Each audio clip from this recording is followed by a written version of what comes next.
Honorable Président, honorables membres du Bureau, chers collègues, c'est pour moi une occasion de féliciter le gouvernement représenté par les ministres présents ici pour avoir finalement compris qu'il faut appliquer les recommandations de l'Assemblée plénière issues du rapport de la Commission Défense et Sécurité afin d'utiliser la population dans la guerre contre les agresseurs. Et ce, en application de l'article 63 de notre Constitution. Je vous dis, chers collègues, ce projet de loi instituant la réserve armée de la défense, c'est un antidote à la guerre qui sévit actuellement à l'est de la RDC, une guerre d'agression. Si nous recevons ce projet de loi, nous aurons aidé les gouvernements et notre armée à faire face à nos agresseurs. Et je vais directement dans le texte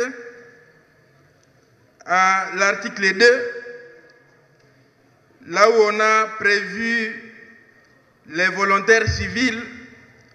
Donc au point 4, on a prévu les volontaires civils engagés dans la défense du pays, de son intégrité territoriale face à une menace ou à une agression extérieure conformément aux articles 63 et 64 de la Constitution.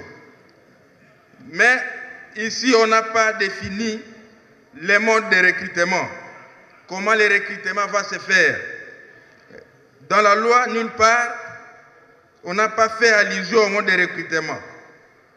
On n'a même pas défini le mode de financement de ces corps de réserve, de la réserve qui est institué, qui sera institué par cette loi.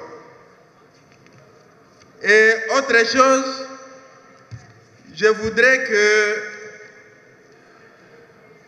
au chapitre 7, qu'on ajoute les dispositions transitoires, donc que ce soit donc le chapitre 7, que ça soit reformulé les dispositions transitoires et finales. Mais ne sera un alinéa sur les dispositions transitoires qui sera reformulé comme suit.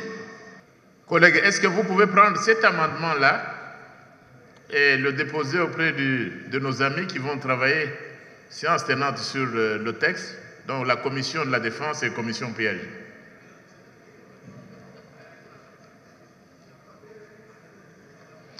Voilà.